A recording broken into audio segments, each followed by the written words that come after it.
Karen from Countyfairgrounds USA, countyfairgrounds.net. Welcome to today's podcast. Hello, Mr. Coleman, and you own bubble towers, right? I own 4 bubble towers. The official name is the Bubble U Bubble Tower. Now, that's the world's biggest bubble toy and giant hand washing station. Actually, it's a giant fun hand washing station. You've never had a fun washing station as fun as this one, let me tell you. Okay, so how long have you been doing this with those bubble tower things? Oh my goodness. Our first event was in Manitou Springs, Colorado, and the festival, it was a one-off festival called the Bubbles Over Colorado, and it was organized by Sally Thurston of the Blue Skies Inn in Manitou Springs. Now, the original inspiration for an elevated bubble machine came from a fellow stilt walker in California. I'd been corresponding with him for a while, a few years earlier, probably about 1999 or thereabouts. Vince had taken a tower that resembled a radio tower to Burning Man. And he had this honking big solar panel at the top of it, and the wind caught it one year, and it blew over. And that kind of festered. It was very, very popular, but that kind of festered in the back of my mind for about 5 years. And Sally contacted me, and we decided we needed to get serious about this. And so I started cogitating, and, after waking up at 3 o'clock in the morning a few times, I came up with the current design, which is a wind-stable 4-legged pyramid. I've oftentimes referred to it actually as a sculpture because of the various design elements. So I want to thank Sally Thurston of the Blue Skies Inn in Manitou Springs for presenting the festival that provided me the kick in the pants to actually get off the ground, the bubble tower. Sally sewed the original rainbow-colored sleeves for the 4 legs of the bubble tower, and she invited myself and 2 other bubble artists. I was actually a bubble artist at that time, but bubble artists including Sterling Johnson and Felix Cargina. Sterling was out of California, and Felix was out of Delaware, all the way to Colorado for the festival. And frankly, this kind of changed my life. So thank you, Sally and Sterling and Felix. One of the things I find interesting about this is that it's solar powered. Do you want to explain that a little bit? Yes. We started, originally we didn't have, the first performance, we didn't have a solar panel, but there was always a plan to add one. We started off with I think it was 24 watts was all. Currently we're using 70 watts. That enables this, along with a nice big fat battery, to provide day and night performances. So we can entertain during the day, we can entertain during cloudy weather, we can entertain after dark. After dark, oftentimes I'll actually put a couple of motorcycle lights on the top of the bubble tower to shine on the bubbles as they flitter and glow and gleam under the lights. After dark has been real popular. The temperatures are a little lower in the summertime, and of course you've got increased humidity, which means you've got bigger bubbles and longer lasting bubbles. So I kind of like after dark performances. The crowds can get really engaged and excited about the bubbles, and so we was determined to be able to set this bubble tower up on any flat piece of ground that you've got available that we can have access to. So we're not constrained by having to have a generator or a cord to trip over or power or anything like that. We actually had one event down in Texas at a fairgrounds where their generating station actually went out, and we were one of the very few lights that was available within about a half mile of the of the fair. So yes, solar powered with a battery backup for day and night operation. And in fact, if you want, you can encourage all your guests to bring flashlights, and so they can kind of chase the bubbles with their own flashlight instead of having fireworks. That's an alternative. So you must have done a lot of events by now. I bet you have a lot of good experiences. You want to tell us about a few of them? Wow. Yes. Well, let's see here. We've been as far as Anchorage, Alaska for the Summer Solstice Festival. That was a fun event. We've done a number of events down in Texas at or beyond the 1,000-mile mark. That's a long drive, by the way, but it's fun. Let's see, the Pasadena Strawberry Festival. That was a hoot. More recently, we were down to, it's either Deer Creek or Deer Park. I forgot, Deer Park, Texas, which is the other side of Houston, so it's a bit of a drive. Massive amounts of humidity. We had bubbles the size of 30-gallon garbage cans. I mean, just massive amounts of bubbles. Let's see, this last summer in August, we were at the Indiana State Fair, and that was massive amounts of fun. We just had thousands and thousands of people chasing bubbles, not all at once, of course, but we had a lot of people. From there, we went to Decoying, Illinois, which is a rural fair, but they attract a couple 300,000 people, so it's in a rural environment. So it was a nice change, a big city to a small city, but we had lots and lots of people, and that was a 9-day fair. Indiana State Fair was 18 days plus 6 dark days, so we were on the road for a long time. Yeah, so we do events in Wyoming, Montana, Utah, Colorado. We've done a couple, 3 events down in New Mexico, Kansas. So yeah, we get to travel. So, do you have any good kid remembrance experiences? Oh, you should see the photos, the videos. I think I just sent you one here recently. We've got several dozen photos from events in a kind of a musical slideshow. And you look on the faces of those kids and the adults. See, the Bubble Tower gives adults permission to revert back to childhood, and I think that's important sometimes. I think the Bubble Tower is the best thing for mental health imaginable. It triggers a sense of relaxation and at the same time a sense of excitement and wonder, if you will, looking at the bubbles, whether you're admiring the shapes or the colors or just the fact that they're ephemeral, that they're here and gone and here again. So it's a kind of like a happy thing, but has there ever been anything bad, you think, that's happened with this? Well, we did have a little girl skin her knee when she was busy chasing the bubbles and skidded and skinned her knee.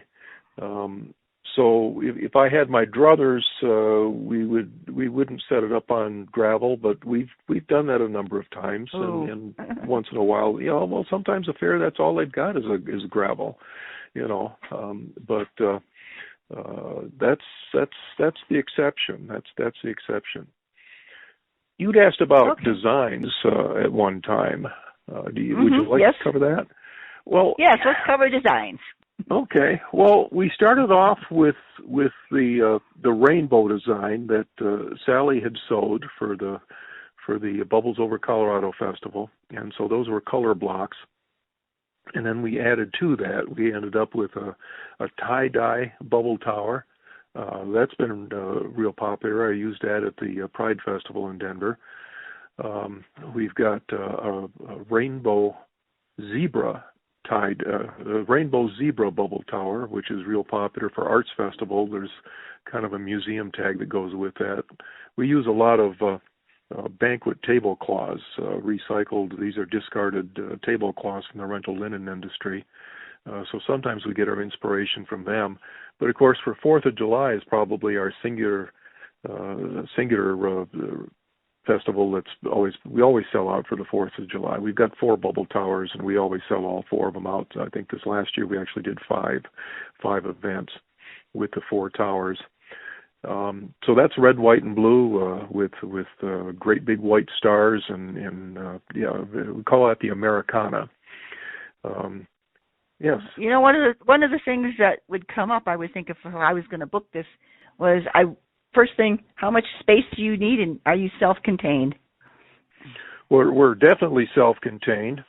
But let me cover the cow bubble tower. That's been such a wonderful experience. So that's a black and white. Think of a Holstein milk cow, a black and white Holstein milk cow, decorating all four legs of the bubble tower with black and white fabric. And then in the center of this tower, at the top, of course, it tapers into a pyramid. Right below the very, very peak, we have where we keep the battery. So we covered that up with a great big pink udder. And then on top of the bubble machine, we have a 5-gallon stainless steel milk can. Of course, some folks don't know what a milk can looks like anymore, so this gives them an example to see what it is. And, of course, people get a kick out of the pink udder.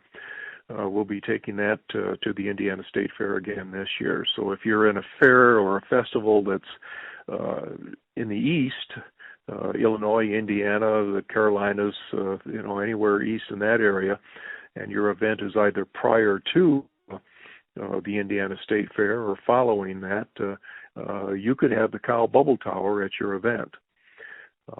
We've also got Springtime in the Rockies. That was actually commissioned by the Copper Mountain Ski Resort. They wanted to an April event, and they wanted to evoke like crocus flowers blooming in the springtime, and so that's what we did for that. The last one is what we call the Jester, and that evokes fall colors. Now, you can see all of these designs on the slideshow at bubbletower.com. One of the ones that I designed, real happy with, is a Mexican-themed bubble tower that'd be appropriate for either Fiesta or Cinco de Mayo. And it draws elements from traditional wedding, traditional Mexican dresses, the ruffles and the colors. And so you can see that also on the slideshow. And of course, with any of our designs, you can put vinyl advertising banners on the legs. If you want to give your sponsors special recognition, or maybe some other signage, an announcement about your fair or your hours or whatever. Over the years, we've had credit unions and banks and hospitals and preschools, a mattress company, electric power companies, health insurance companies. We've had quite a variety of sponsors over the years. Okay, let's go back to how much space you need. So the actual footprint of the tower is about 14 feet across.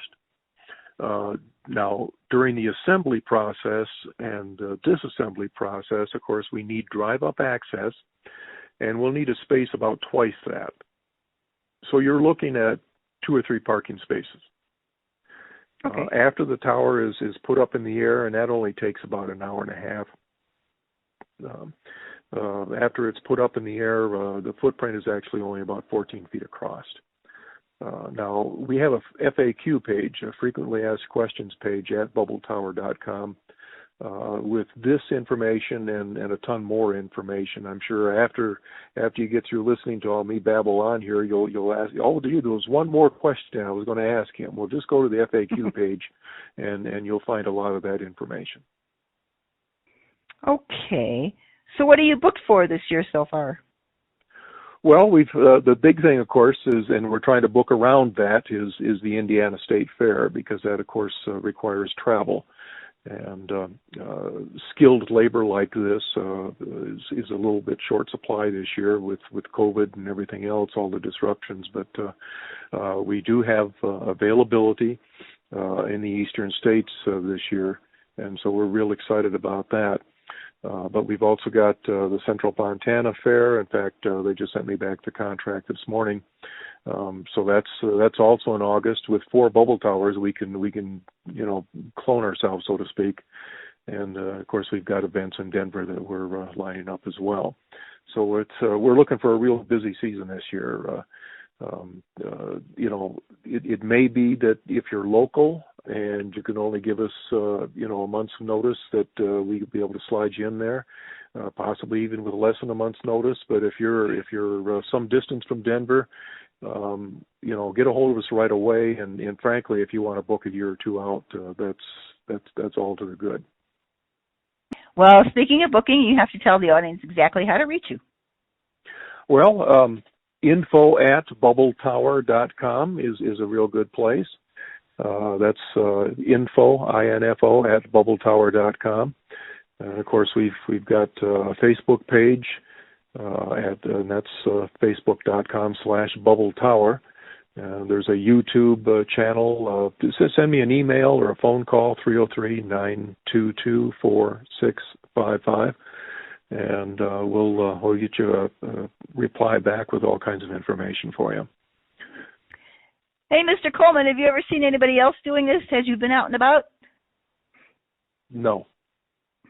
We've cool. had reports of people trying to do it, but frankly, to answer your question, no, I don't know anybody. I know people that do bubbles around the world. They'll do a stage show. They'll do some of the folks will do strolling entertainment. But nobody is able to do a 12-hour performance nonstop like we can.